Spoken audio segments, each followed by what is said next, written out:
Namaste. So I'm going to read chapter 18 on the origin of the quarrel between Harishchandra and Vishwamitra.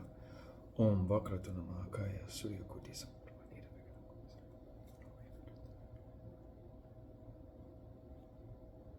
Om Guru Brahma Guru Vishnu Guru Deva Maheshwara Samsha.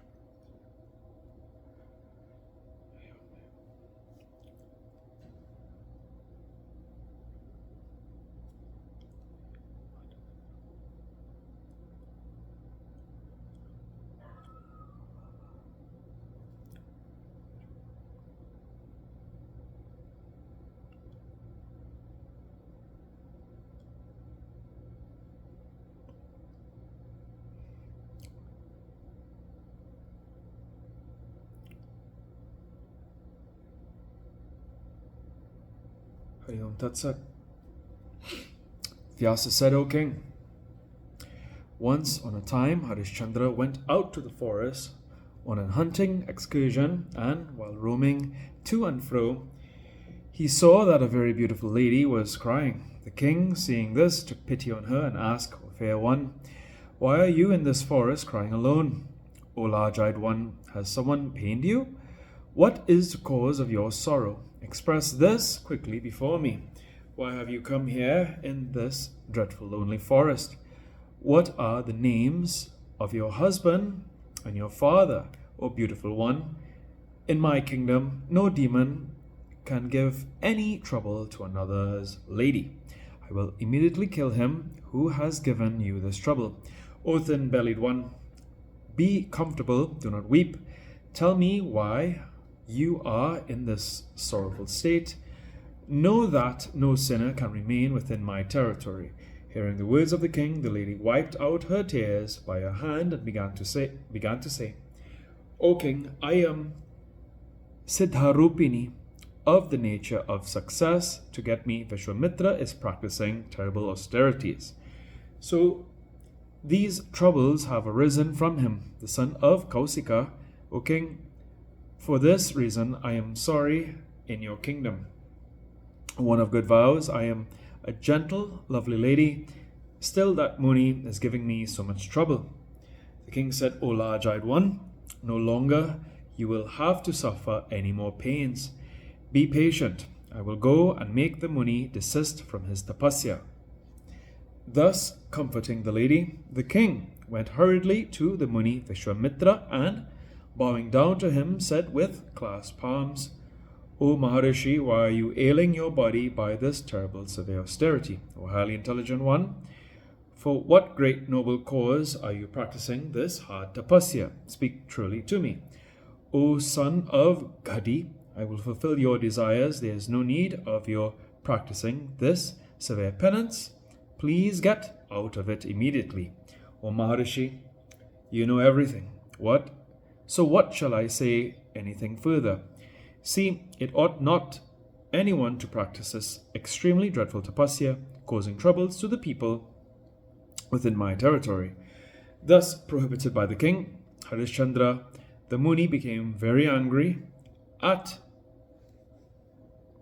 his heart and went towards his own hermitage. The king too went back to his palace. The Muni, on his arrival at his hermitage, began to cogitate in his mind, why has the king unjustly desisted from my tapasya? And also the discussions that took place between him and Vishwamitra, became very angry at his heart and ready to take the vengeance of this. He thought over on many points and created a terrible demon of a dreadful appearance in the form of a boar and sent it to the territory of the king Harishchandra.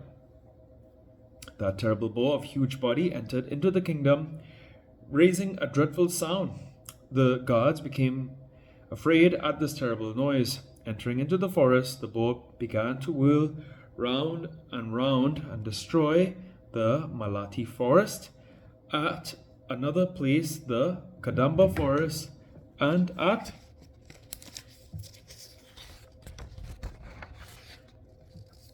others the Utica forest. At other places he began to dig up the earth by his tusk and root out the champaka, ketaki, malika, and various other trees.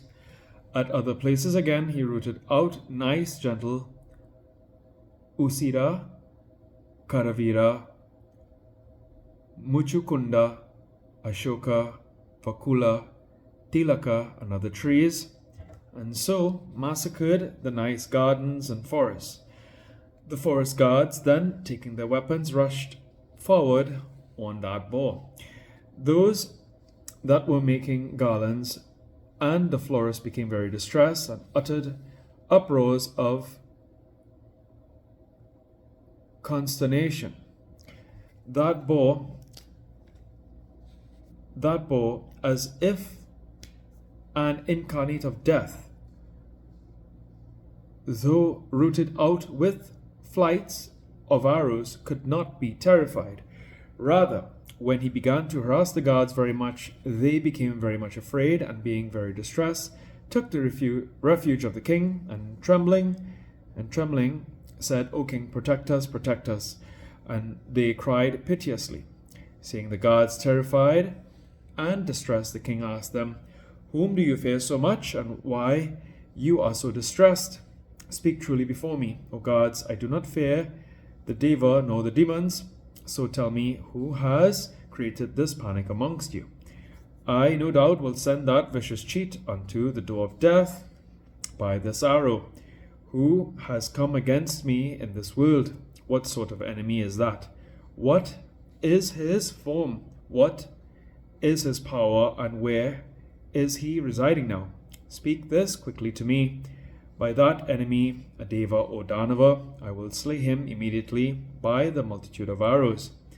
The Malakaras said, "The enemy is not a Deva, nor a Danava, Yaksha, nor Kinara.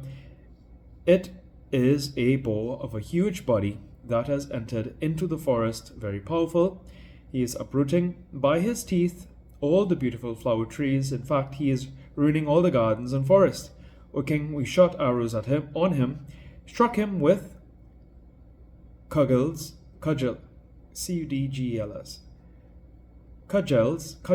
and hurled stones at him so much, yet he did not get a bit afraid.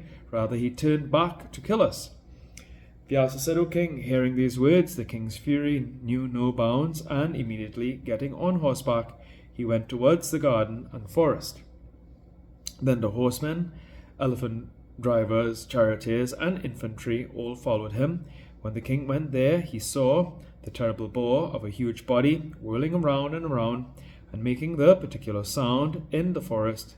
And he witnessed also the destroyed condition of the forest and became very angry. He then drew his bow and arrows and fell down on him and to take away his life.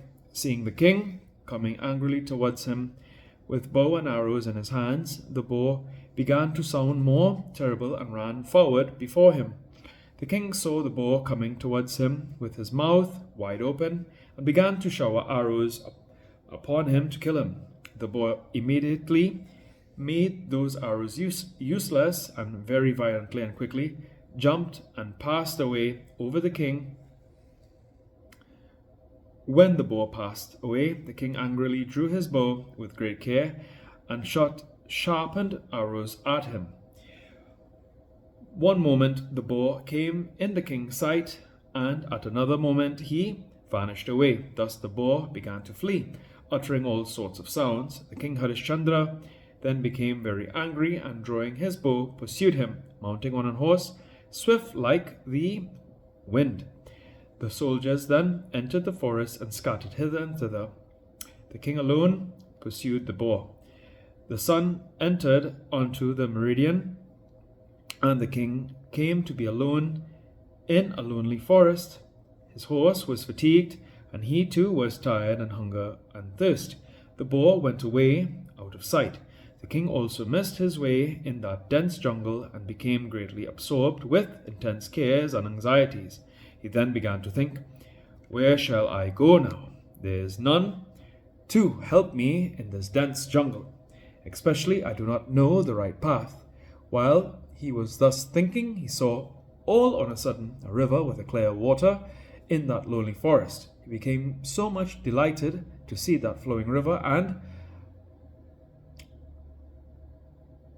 alighting from horseback, he drank that water and made the horse also drink it.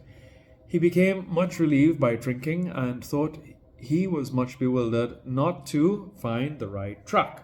He wanted now to go to his own city. At this moment, Vishwamitra came up there in an old Brahmin form. The king, also looking at him, bowed down to the Brahmin, garbed Vishwamitra, and then spoke to the king. O king, welfare be unto you. What for have you come here? O king, what object have you got in view in this lonely forest? Be calm and quiet, and speak everything before me. The king said, O Brahmin, one powerful boar of a huge body entered into my garden and spoiled altogether all the gentle flower trees there. To desist that boar, I pursued him with bow in hand and went out of the city. That powerful boar, very swift and, as it were, a magician, has escaped my sight and gone away where I do not know. I pursued him and have come now to this place, and I do not know where my soldiers have gone. O Muni, now I am deprived of my men, I am hungry and thirsty. I do not know which is the road to my city, nor do I know where my soldiers have gone. O dear Lord, it is to my great fortune that you have come in this lonely forest. Now I want to return to my home. Kindly show me the way. I have completed my Rajasuya sacrifice. I always give everyone whatever he wants. This is known to everybody. O Dvija, if you want money for your sacrifice, then come with me to Ayodhya, and I will give you abundance of wealth. I am Harishchandra, the famous king of Ayodhya. Here ends the 18th chapter of the 7th book on the origin of the quarrel between Harishchandra and Vishwamitra in the Mahapuranam Srimad Devi Bhagavatam of 18,000 verses by Maharishi Vedvyasa. Om Jayanti Mangalakari Bhadrakali Kapani Durga Kashma Shivadatri Swaha Swadhana Masate. Om Brim Klim Chamano, Om Brim Klim Chamano, Om Brim Klim Chamano.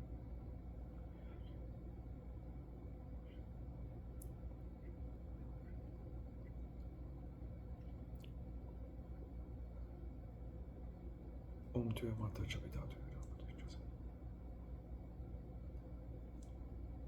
Hari Om Tat Sat.